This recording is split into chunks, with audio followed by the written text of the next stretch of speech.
Welcome to another review from the Four Corners of the Board with your host, Graeme Anderson. Hello everyone, this is Graeme Anderson from Four Corners of the Board. Today, I'm going to be looking at Shoot card game from Game Absorber. Now this game says, according to the side of the box, it's a first-person shooter character animation tabletop card game. That's quite a mouthful. It's almost like a minis game that uses a deck of cards, a communal deck of cards, to do all the things you can do in the game, including movement and shooting and damage and all that. It's a little hard to explain, so why don't we get to the table, see how it's played, and then we'll come back for my final thoughts on Shoot. So here is Shoot set up on the table. Now the rules encourage you to use whatever you have on hand to build the map area. So here I've used the box itself, the card decks, and some glasses and mugs from my cupboard. Now you'll be setting up the bases along the outside of the table, and setting up the flag equidistant from all the bases. The goal of the game is to capture the flag and bring it back to your own base. You'll also place various tokens on the board for obtaining gadgets, weapons, or health. Each person will then choose a hero, or you can use your own minis with the game and place it on your starting base. Each player receives a medical record card and an elastic band to hold the damage cards. Each player will draw one weapon card and one gadget card to start the game. On a player's turn, a lot of the actions will revolve around splatter cards, as splatter cards are the main engine of the game, so why don't we have a quick look at them now. You've got damage, location of hit, movement, direction arrows, healing, and a yes or no answer. I'll talk about each of these during the gameplay. Now on a player's turn, they can move and or fire a weapon, play a gadget card, or collect tokens. It's up to you to decide which, if any of these you want to do, and in what order. So let's start with move. You'll draw a splatter card, and you'll use the bottom left of the card. This is how many card lengths your hero can move. You'll use the card to measure the movement by moving your character that far. Any obstacle that is taller than your character is impassable. If it's between a half and a full character height, it costs one card movement to get over it. Anything less than that is just free to cross. If your movement takes you over a token, then you can do the appropriate action. Take a gadget into your hand, replace your weapon, and you'll have to draw the weapon card without looking at it first to exchange it, or draw a splatter card and heal that much damage. Whenever you take a token, you'll move it based on a drawn splatter card. Look at the direction arrow and move it that many card lengths to its new home. If any gadget card that is drawn has a pop-up on it, it happens right away and you'll deal with whatever happens as detailed on the card. If you wish to attack on your turn, you'll pick a hero your hero can see, and you basically have to look through the eyes of your heroes to see what heroes and where on the heroes you can see. Next, you can look at your weapon card, and it will show you how many splatter cards to turn over for damage based on the distance to the target. For example, this card shows that within a distance of 1, the target will receive 3 damage cards. Further than 1 card length away, it gets reduced down to 1 splatter card drawing for damage. When drawing the damage splatter cards, you need to check the top left. If you, as the attacker, moved before firing, only the cards that show the racing damage will hit. Also, the damage splatter cards are drawn one at a time, because if you ever draw a jam card, you'll follow what your weapon card has under the yellow or red jam square. You'll also need to make sure that any damage cards drawn are actually for locations that your hero can see. If you can't see the left side of the hero you are attacking, then you cannot damage them on the left side. Any damage cards that actually hit are added to the recipient's medical record. Now, the target then gets to counterattack. They cannot play any gadget cards or move, they will just counterattack using the same attack rules.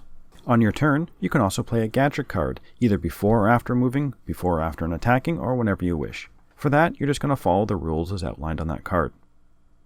If your character ever receives 10 damage points or more, or receives an instant death splatter card, lay your hero down, discard all his damage cards. Then you're going to place your weapon and gadgets along with the flag, if you have it, where your fallen hero is. Until the beginning of your next turn, your hero may be looted by the other players.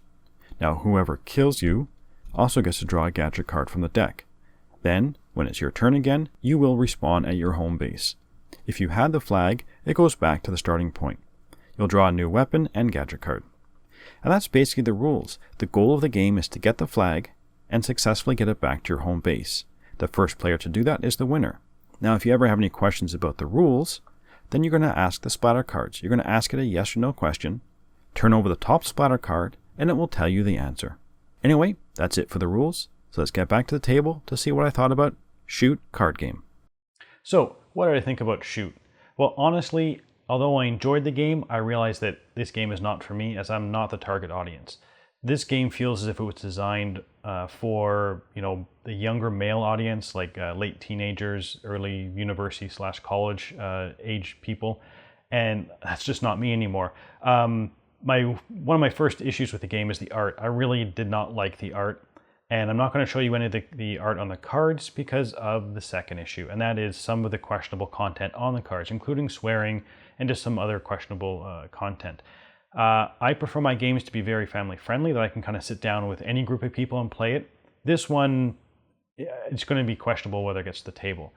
Now, I'm sure that a lot of people aren't going to have a problem with it, and they might have a great time with the game because fundamentally it's a good game. There are lots of things I enjoyed about it. It's easy to set up, it's very easy to explain, and it's all self-contained. This box is a tiny little box. It's really just cards, some standees, and some tokens.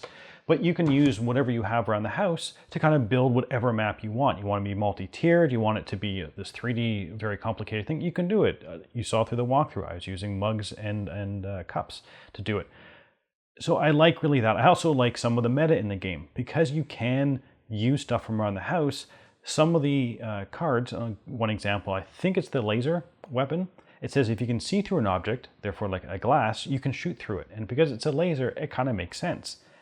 Now there are some issues with the game beyond my own personal objections to the game through the content on the cards. It can get a little munchkin-y. That is, as soon as one person gets the flag or is getting close to the flag, it's just everybody gangs up on that person until they're killed. And then someone else picks up, and it's just, this flag can bounce around to a number of people. Now, if you kill someone at a distance, the flag goes back to the middle of the table, and then everybody again is running to get the flag again. There are some gadget cards that allows you to move other people's bases, which is going to be very interesting. So there's a lot of really kind of neat things in this game. I like the card mechanism. Everything you need to know about your turn is on those splatter cards. You turn it over for your movement, you turn it over for damage, you turn it over to get health back, you turn it over to move other tokens. Everything is on there. I also like, if you have any rules questions, can I do this or can I do that? You turn over the top card and there's a yes or no answer to there. It's kind of silly, but it works. If you're having a disagreement with someone, you say, ask the cards, and then there's your final answer. So for me, with the setup being easy, the gameplay being actually pretty fun. I enjoyed my gameplay with it. I just can't get over the fact that now the box does say right on the end here that this is a 17 plus game, and yes it is. I don't see why it has to be, but that's the way they decide to make it. And because of that, and only because of that, it's not something that I'm going to be getting to the table. But if you've seen the walkthrough and you're okay with swearing on your cards and whatnot, then this is definitely a game you should try out. It's not for me, but it may be for you. And that's it for the moment. So as always, thanks for watching. Thanks so much for watching the Dice Tower videos. Find more great videos and reviews, as well as our top-rated audio podcast at Dicetower.com. You can also find other great shows at Dicetowernetwork.com. I'm Eric Summerer, and you've been watching The Dice Tower. The Dice Tower is sponsored by Cool Stuff Inc., where you can find great games for great prices. Cool stuff in stock. Check them out at CoolStuffInc.com.